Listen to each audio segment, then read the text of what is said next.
Halo guys, apa kabar kalian semua? Mimin di sini bakal melanjutkan alur cerita Sword Star. Disclaimer dulu, bahwa kemungkinan besar ada perbedaan antara novel dan versi Donghua-nya. Tapi alur cerita utamanya tetap sama. Jadi tanpa ragu, Mimin akan membawakan alur ceritanya. Dalam konfrontasi antara dua pihak, tentu saja mereka perlu mengerahkan leluhur dengan daya menyerang yang dahsyat. Kali ini, di antara 89 leluhur, 39 mahir dalam hal bertahan hidup yang cukup melimpah. 50 leluhur lainnya unggul dalam berbagai teknik pembunuhan. Tetapi dalam hal bertahan hidup, mereka sebagian besar bergantung pada bantuan dari para sahabat. Serangan pertama dari 8 penguasa ditunjukkan pada leluhur yang paling mudah dihabisi, menyebabkan keresahan di dalam kubu primordial bawaan. Kemampuan perlindungan formasi kita masih belum sempurna. Beberapa leluhur mulai mengirimkan pesan. Leluhur ular tak terbatas merasakan getaran di hatinya. Dia mengerti ketika para leluhur berkumpul, tujuannya adalah untuk membuat semua orang merasa bahwa susunan pertempuran kali ini terkoordinasi dengan sempurna, setidaknya sangat kuat dalam kemampuan bertahan hidup. Barulah para leluhur ini dengan sukarela bergabung dalam pertempuran. Namun, begitu insiden kematian mendadak terjadi berturut-turut, bisa terjadi perpecahan internal di antara para leluhur. Kita tidak bisa menunda, lakukan gerakan mematikan itu segera. Leluhur ular tak terbatas segera mengirimkan pesan tersebut. Secara logika, pertempuran antara kedua kubu seharusnya berlangsung ratusan atau ribuan era, yang merupakan hal yang normal. Rencana awalnya adalah mempelajari lebih lanjut tentang kekuatan dan kelemahan ke-8 penguasa sebelum menggunakan jurus-jurus mematikan. Terburu-buru menggunakannya mungkin tidak akan seefektif yang diharapkan. Namun, situasinya berubah terlalu cepat. Tidak ada waktu untuk mempertimbangkan. Leluhur ular tak terbatas seketika berubah menjadi bayangan raksasa, sepenuhnya gaib. Tak seorang pun bisa menghalangnya, dan tubuhnya yang sangat besar meliputi semua leluhur dan 8 penguasa. Kemudian, leluhur ular tak terbatas yang gaib itu tiba-tiba mengeras. Tubuh ularnya yang besar secara alami melilit Yuan. Yuan terperangkap di dalam perut ular. Awalnya halus lalu mengeras. Inilah jurus leluhur ular tak terbatas untuk menjebak musuh. Di seluruh ruang primordial tak berujung, hanya sedikit yang bisa lolos dari teknik penjebakan ini. Ekspresi wajah Lo Feng dan 7 penguasa lainnya sedikit berubah. Yuan tiba-tiba terperangkap di dalam leluhur ular tak terbatas. Di dalam tubuh leluhur ular tak terbatas tiba-tiba meledak dengan fluktuasi yang mengerikan. Serangan ini adalah jurus mematikan gabungan yang dieksekusi oleh leluhur ular tak terbatas dan leluhur tak terbatas. Setelah leluhur tak terbatas menembus ke tingkat abadi dan tak terkalahkan, ia juga menyadari teknik ledakan yang mirip dengan penghancuran besar milik Lo Feng. Teknik serangan mendadak seperti itu hanya dapat digunakan setelah seseorang mencapai keabadian. Di dalam tubuh ular, Yuan tidak mampu melarikan diri dan hanya bisa menyaksikan tanpa daya saat leluhur tak terbatas muncul, berubah menjadi cahaya yang sangat menyilaukan. Cahaya menyilaukan ini merobek dan menghancurkan segalanya, bahkan dengan penghalang formasi. Jarak yang sangat dekat pun tetap berarti semuanya akan terkoyak dan hancur berkeping-keping. Kedelapan penguasa camp kultivator, Yuan dan Lo Feng adalah kunci utama. Tanpa Yuan, koordinasi mereka akan jauh lebih buruk, sangat mengurangi kekuatan mereka. Mereka sama sekali tidak dapat menahan serangan kita. Tanpa Lo Feng, tingkat ancaman mereka akan menurun dengan cepat. Kubu primordial bawaan telah lama memahami penalaran ini. Untuk mengalahkan kubu kultivator, kunci pertama adalah Yuan, kunci kedua adalah Lo Feng, dan barulah Starlight berperan. Jika salah satu dari ketiganya dieliminasi, perang frontal dapat dimenangkan. Bersamaan dengan hancurnya tubuh Yuan, serangan formasi pertempuran yang dahsyat dari para leluhur lainnya di camp primordial bawaan juga menyelimuti mereka. Di samping Lo Feng, saat Yuan terperangkap di dalam leluhur ular tak terbatas, secercah pikiran Yuan berubah menjadi avatar lemah di samping Lo Feng, dan di bawah pasukan kekuatan Lo Feng dengan cepat tumbuh menjadi lebih kuat. Saat avatar pertempuran utama hancur, avatar milik Yuan telah dengan cepat meningkatkan energi cadangannya hingga hampir 40% sambil mempertahankan formasi dengan kekuatan yang membara. Meskipun formasi pertempuran sedikit melemah, dengan bantuan Wulan, Lo Feng, dan Starlight, mereka berhasil menstabilkan situasi untuk sementara waktu, memungkinkan avatar Yuan untuk dengan cepat naik pada kekuatan yang cukup. Para leluhur dari camp primordial bawaan merasakan merinding di hati mereka. Lo Feng memiliki kemampuan bertahan yang sangat kuat secara alami, kekuatan tempur yang tak tertandingi, jurus mematikan dari leluhur ular tak terbatas, dan leluhur tak terbatas tidak akan mampu melawan Lo Feng. Bahkan tubuh leluhur ular tak terbatas pun tidak dapat dengan yakin menjebak pedang Lo Feng. Bagaimana dengan Starlight? Untuk sementara, belum ditemukan metode untuk menjebaknya. Dengan demikian, jika dibandingkan ketiganya, Yuan relatif lebih mudah untuk dijadikan target. Yuan dengan cepat pulih ke puncak, dan kedelapan penguasa tanpa ragu menggabungkan kekuatan untuk melancarkan serangan kedua. Dengan kekuatan para pendampingnya yang semakin meningkat, Lo Feng dengan mudah mengayunkan pedang, menebas formasi pertempuran yang dibentuk oleh banyak leluhur. Leluhur awal mencoba menghalangi pedang Lo Feng dengan tubuhnya. Lo Feng ingin tahu bagaimana pedangnya akan berhadapan dengan tubuh leluhur awal. Tombak dan perisai ini yang terbukti lebih kuat. Tetapi pada saat kritis ini, dia tidak bisa membiarkan dirinya menyia-nyiakan kesempatan bertempur. Cahaya pedang itu berkilat, dengan mudah menghindari leluhur awal. Tubuh bulat raksasa leluhur awal bergerak perlahan, sama sekali tidak mampu menghalangi cahaya pedang Lo Feng. Leluhur lainnya juga terkena serangan tepatnya leluhur pemakaman angin. Saat cahaya pedang itu mengenai sasaran, berbagai kekuatan meledak. Leluhur pemakan angin ini telah menyebarkan kekuatannya menjadi jutaan angin, mencoba melarikan diri. Selama satu hembusan angin berhasil lolos, ia bisa bertahan hidup. Namun, fluktuasi yang tak terlihat menyebar seketika melenyapkan 99% daya. Lebih jauh lagi, guntur, pemusnahan, ruang waktu, pemutusan kehidupan, dan energi lainnya secara bersamaan mengikuti persepsi tersebut, menghancurkan semua angin yang lolos. Tak satu pun dari jutaan angin itu mampu bertahan sesaat pun. Leluhur pemakan angin juga telah mati. Beberapa leluhur merasa sedikit panik. Lo Feng dan yang lainnya tanpa ampun melancarkan serangan ketiga. Namun serangan ketiga gagal. Daya tahan hidup leluhur itu lebih kuat dari yang diperkirakan. Bertahan dengan teguh untuk sesaat, menerima pertolongan dari leluhur lainnya. 5 kekuatan kehidupan tingkat tertinggi secara bersamaan datang untuk menyelamatkan. Dan leluhur ini juga dengan cepat menjadi lebih kuat. Serangan keempat berhasil, serangan kelima gagal. Lo Feng dan 8 penguasa lainnya terus-menerus mengayunkan pedang mereka sebanyak 8 kali. Setiap serangan mampu menembus formasi pertahanan berlapis, dan meskipun kekuatan mereka melemah di setiap lapisan, cahaya pedang yang tersisa masih sangat menakutkan. Hasil akhirnya adalah 3 dari leluhur tersebut gugur dalam pertempuran. Kita meremehkan pedang Lo Feng, Kami memiliki total 39 leluhur yang terampil dalam teknik pelestarian kehidupan yang bekerja sama menggunakan berbagai kekuatan, namun pedangnya masih mampu menembus pertahanan kami, kata ibu ruang waktu.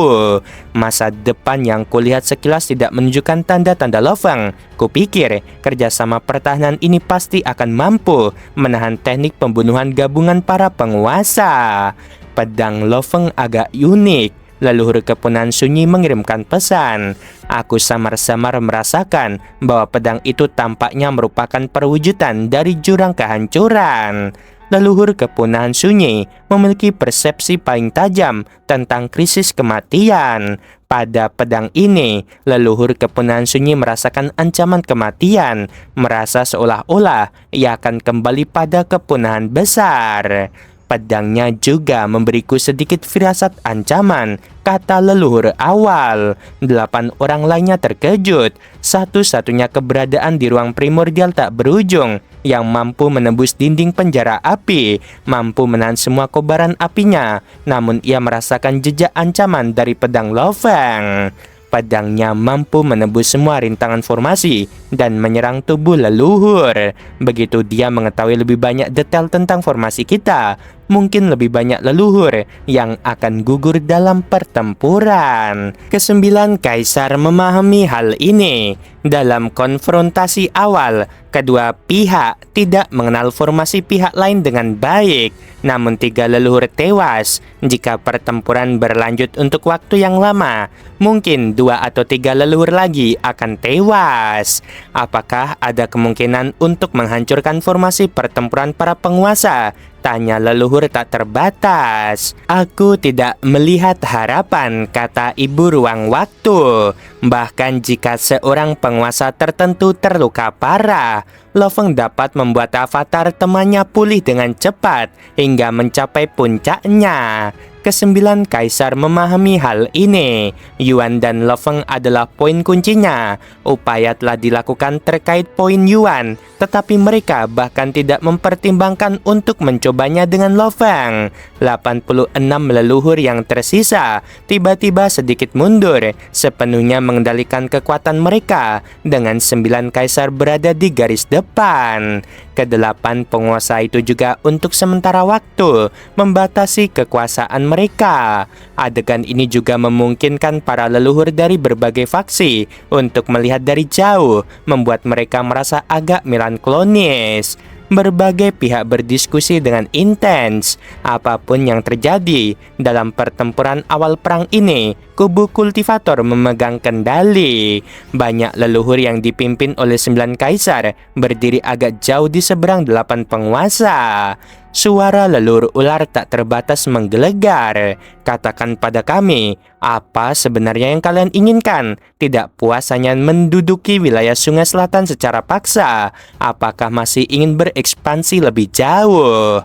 Meskipun kami menduduki wilayah Sungai Selatan, kami hanya mengklaim 20% dari wilayah ruang primordial tak berujung, kata Yuan. Dan meskipun kalian telah kehilangan wilayah Sungai Selatan, kalian masih menguasai 40% wilayah tersebut, 2 kali lipat dari milik kami.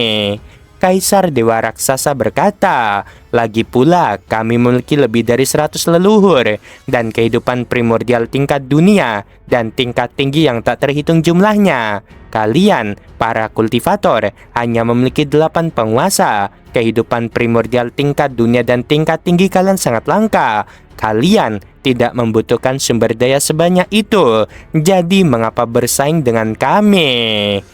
Aku bisa bertanggung jawab menyerahkan wilayah Sungai Selatan kepada kem kultivatormu. Kaisar Dewa Raksasa menatap Yuan, tetapi kau harus berjanji untuk tidak melakukan ekspansi lebih jauh. Apakah kamu meminta kami berjanji untuk tidak pernah berekspansi? Yuan menggelengkan kepalanya perlahan. Setidaknya jangan pernah lagi menyerang wilayah kem primordial bawaan kami, kata Kaisar Dewa Raksasa. Adapun urusan kalian dengan kem puncak es dan pasukan lainnya, tentu saja kami tidak punya hak untuk ikut campur. Yuan, Lo Feng, dan Starlight saling bertukar pandang.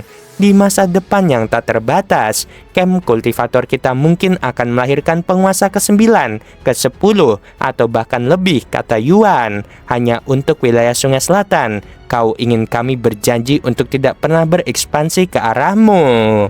Apa yang kalian inginkan? Leluhur ular tak terbatas berbicara dengan nada dalam, merasakan bahwa kubu kultivator bersedia bernegosiasi, tetapi menginginkan lebih.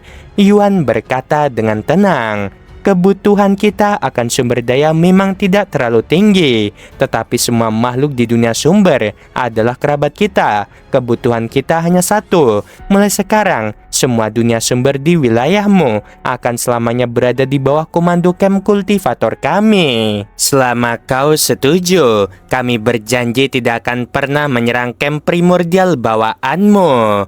Para penguasa lainnya semuanya mengangguk sedikit. Ke-9 kaisar dan banyak leluhur semuanya terkejut. Sungguh kurang ajar. Leluhur ular tak terbatas tak dapat menahan diri. Bagi klan ular agung tak terbatas, itu bukan sekedar permintaan, itu adalah vonis. Leluhur ular tak terbatas berdiri dengan mata sedingin kehampaan. Aura abadi yang tak lekang oleh waktu mengelilinginya, menekan ruang di sekitarnya. Menyerahkan semua dunia sumber di wilayah kami kepadamu. Suaranya berat, penuh penghinaan. Kau benar-benar delusi. Syarat itu tidak bisa dinegosiasikan. Di hadapannya, Yuan tidak menunjukkan perubahan ekspresi sedikit pun. Semua makhluk dunia sumber adalah kerabat kami, balasnya datar. Camp kultivator telah berjuang selama beberapa generasi untuk mereka. Kami tidak akan membiarkan mereka menjadi makanan bagi kalian selamanya. Suasana membeku. Beberapa leluhur memancarkan niat membunuh. 8 penguasa kultivator berdiri tegak, seperti pilar hukum kosmik tak tergoyahkan. Leluhur ular tak terbatas mencibir. Jika kau menginginkan semuanya, maka akan terjadi perang besar-besaran. Wilayah kultivatormu akan terseret. Yuan menatapnya tenang. Para penguasa kami tidak peduli, kalian abadi dan tak terkalahkan. Tapi mari kita lihat berapa banyak leluhurmu yang akan gugur. Di sisi lain, leluhur kepunahan senyap tertawa rendah.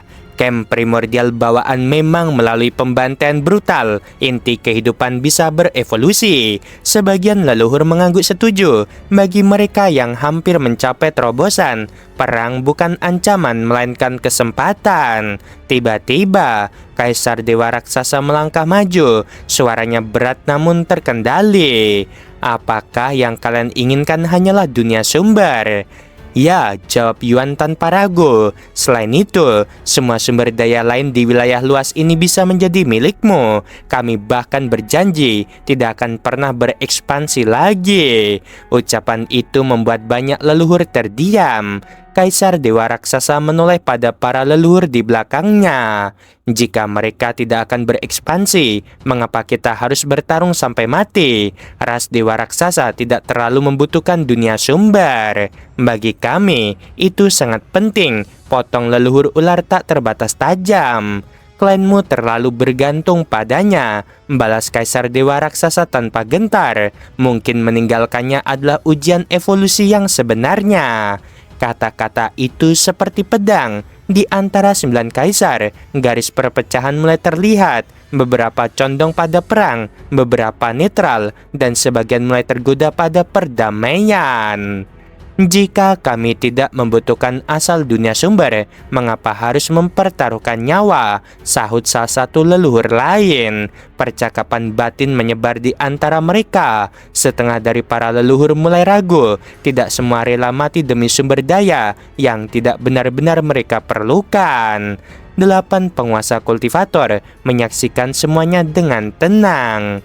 Akhirnya, seorang kaisar lainnya melangkah maju.